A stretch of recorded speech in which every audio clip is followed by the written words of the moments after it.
দর্শক আসসালামু আলাইকুম রহমতুল্লাহ। আশা করি সবাই ভালো আছেন। আমি আবু মুসা জীবন গ্লোবাল বাংলা 24-এর পক্ষ থেকে আপনাদেরকে স্বাগত জানাচ্ছি। দর্শক, আজকে আমরা এসেছি ফটিকছড়ি উপজেলার 2 নং দাঁতমারা ইউনিয়নের বড়বেতুয়া দাওয়াতের টিলা এলাকায় সাবেক সেনা সার্জেন্ট মাওলানা ইলিয়াস সিদ্দিকীর ড্রাগন বাগানে। আপনারা এখানে দেখছেন এটি একটি লাল ড্রাগন, এখানে হলুদ ড্রাগন রয়েছে। আমরা ড্রাগন চাষ সম্পর্কে জানবো। ড্রাগন অলরেডি ইলিয়াস ভাই হারভেস্টিং শুরু করেছেন এবং ভালো বাজার মূল্য রয়েছে। ওনার বিক্রির যে চাহিদা সেটিও রয়েছে। আমরা ইলিয়াস ভাইয়ের সাথে কথা বলবো, ড্রাগন সম্পর্কে জানাবো, ড্রাগনের পুষ্টিগুণ আপনাদেরকে জানাবো। ততক্ষণ আপনারা আমাদের সাথে থাকবেন।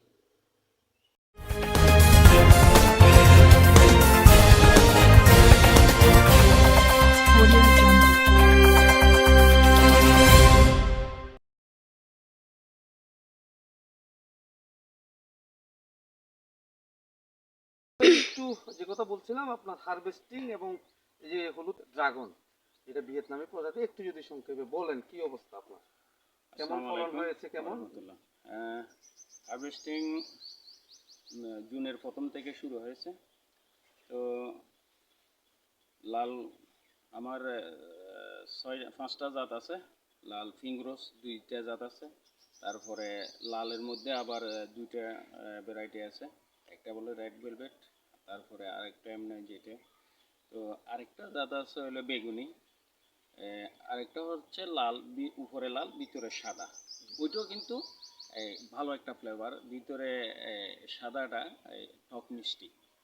ও আর সবচাইতে ভালো আপনার আমি তো আমার কয়েকটা ভ্যারাইটি, এর মধ্যে এই সাদাটা মানে এটার আলাদা একটা বিশেষত্ব আছে। এটা হচ্ছে যার কাছ থেকে নিয়েছি আর কি, কৃষিবিদ কামরুজ্জামান স্যার, ওনার থেকে আমি এই বীজ সংগ্রহ করছি।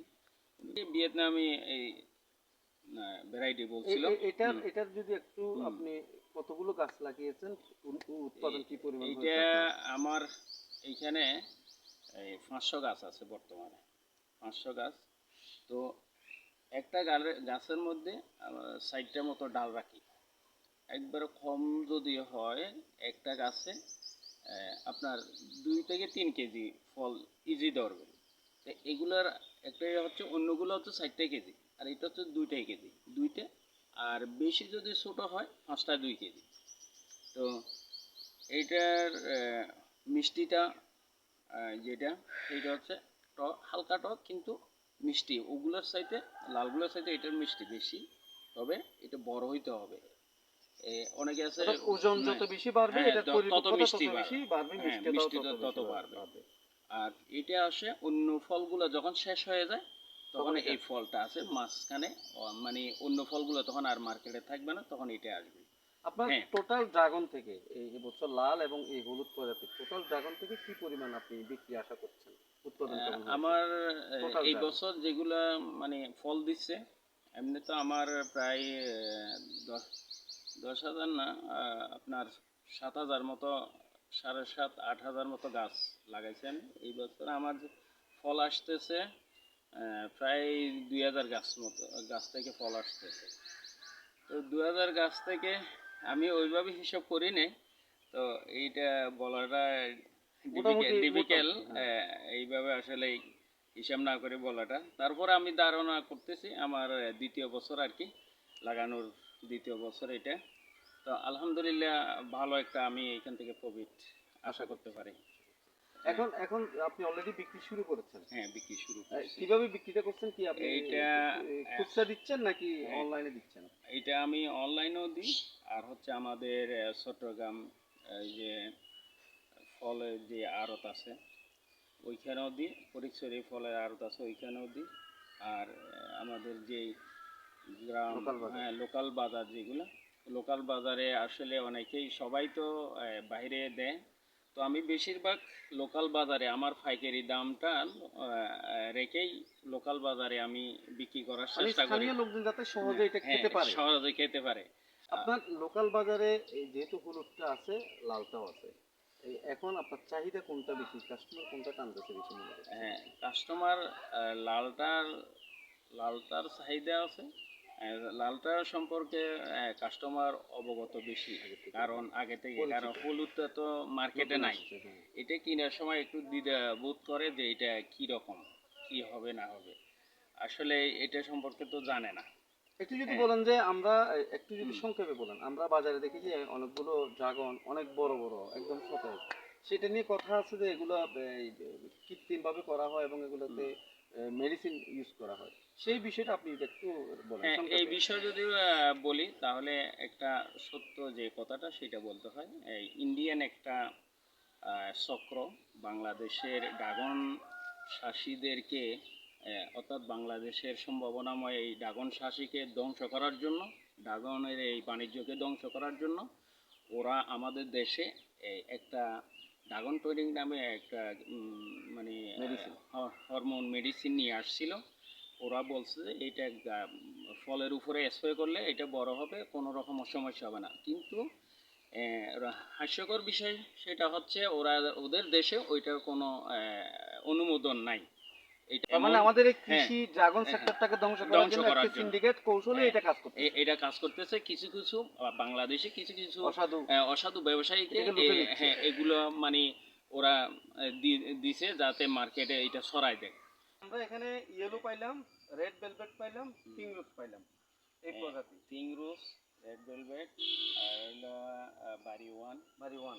তারপরে আর হচ্ছে আরেকটা এইখানে নাই ওইটা, ওই পাশে দিয়ে আছে যেটা হচ্ছে বেগুনি কালার। বেগুনি। হ্যাঁ, বেগুনি কালারের ওইটা ভিতরের দানাটা বড় বড়। জি। আহ, ওইটা এটাও কি পিঙ্ক রোজ? না, হ্যাঁ এটা পিঙ্ক রোজ, এটাও পিঙ্ক রোজ। এটা পিঙ্ক রোজ, এগুলো পিঙ্ক রোজ। পিঙ্ক রোজগুলোর ফলন খুব বেশি। আচ্ছা। এগুলো ফলন একটু কম, কিন্তু পিঙ্ক রোজটার ফলন বেশি। ইলিয়াস ভাই একটু বলেন যে যে কথা বলছিলাম যে আপনার ড্রাগন বাগানে বিভিন্ন প্রজাতির ড্রাগন দেখলাম, আমরা লাল ড্রাগনও দেখলাম, কিন্তু হলুদ ড্রাগন আমরা এই অঞ্চলে প্রথম দেখলাম। এটা কোন প্রজাতির ড্রাগন একটু যদি সংক্ষেপে এটা সম্পর্কে বলেন। আসসালামু আলাইকুম রহমতুল্লাহ। আমি অবসরপ্রাপ্ত সার্জন মোহাম্মদ ইলিয়াস। শখের বসে ড্রাগন বাগান করছি। তো আমার ৬-৭টা ভ্যারাইটি আছে। তার মধ্যে হচ্ছে এই ভ্যারাইটিটা, হলুদ ড্রাগনের ভ্যারাইটিটা একটা বিশেষত্ব আছে। তো এইটা এটা আসলে এটার মিষ্টি লাল যেগুলো আছে ওগুলোর চাইতে আরো একটু ভালো মিষ্টি। তবে মিষ্টি বেশি হলে এটার ভিতরে একটা টক জাতীয় একটা ফ্লেভার আছে। টক মিষ্টিটা আলাদা একটা খাইতে খুব মানে রুচিসম্মত। লালটা খাওয়ার পরে ১টা ২টা খাওয়ার পরে বা একটা খাওয়ার পরে মানে রুচি আসে না আর খাইতে। এইটা কিন্তু সেইরকম না। এটা আলাদা একটা খাইতে, টকটা থাকাতে একটু টক কিন্তু মিষ্টি। এটা মহিলারা, বাইরে আসলে মহিলারা বেশি খায়। আর এটার পুষ্টিগুণও অনেক ভালো। আর এটা ওয়েট ওগুলার চাইতে ওইটা ৬০ কেজি হয়, এটা ২ কেজি। ওয়েটের দিক দিয়ে এটা ভালো। আর এইটা হলুদ ড্রাগনটার রেজাল্ট আমি খুবই ভালো দেখতেছি যে এটা একটা ভিআইপি ফল। লালগুলো তো অ্যাভেলেবেল আছে, সবার বাগানে আছে, কি হলুদটা নেই। এটা আমি আনছিলাম কৃষিবিদ কামরুজ্জামান স্যার থেকে, আমি চাকরি থাকা অবস্থায়। ইলিয়াস ভাই, আমরা আপনার উত্তর সফলতা কামনা করি। আমরা চাই আপনি যে বহুজাতিক ফলজ বাগান করেছেন, আপনার এখানে আমরা আগে নিউজ করেছিলাম বিভিন্ন ধরনের ফলজ বাগান, পাশাপাশি আমরা সাম্মাম দেখেছি, বারোমাসি তরমুজ দেখেছি, ইয়েলো তরমুজ দেখেছি, আপনার পেঁপে বাগান রয়েছে, আপনার কৃষি বিভিন্ন প্রজাতির বাগান রয়েছে। তো আমরা আপনার এই ড্রাগন বাগানেরও সফলতা কামনা করি। গ্লোবাল বাংলা পরিবারের পক্ষ থেকে আপনাকে আমরা ধন্যবাদ জানাচ্ছি। ওকে, আপনাকেও ধন্যবাদ কষ্ট করার জন্য। দর্শক, আপনারা শুনছিলেন এতক্ষণ আমরা কথা বলছিলাম আমাদের সেনা সার্জন ইলিয়াস ভাইয়ের সাথে। আমরা এই হলুদ ড্রাগন সম্পর্কে জানলাম, লাল ড্রাগন সম্পর্কে তো আমরা সবাই বেশার কম অবগত রয়েছি। এই হলুদ ড্রাগন নতুন করে উনি চাষ করেছেন। এটির পুষ্টিগুণের কথা আপনাদেরকে বলেছি, এটির যে গুণাগুণ রয়েছে, পুষ্টিগুণ রয়েছে এবং এটির যে মিষ্টতা রয়েছে সেটা আমরা আগে আপনাদেরকে জানিয়েছি। তো আপনারা এই এই এই সমস্ত যে আমাদের যে দেশে যে উৎপাদিত ন্যাচারাল একেবারে এই যে পণ্যগুলো আপনারা ক্রয় করবেন এবং ফরমালিন মুক্ত পণ্য খাবেন, সুস্থ থাকবেন, কৃষির সাথে থাকবেন, কৃষকের সাথে থাকবেন। আগামী পর্বে নতুন কোনো কৃষক ভাইকে সঙ্গে নিয়ে আপনাদের সামনে আসবো। ততক্ষণ ভালো থাকবেন, সুস্থ থাকবেন। আসসালামু আলাইকুম।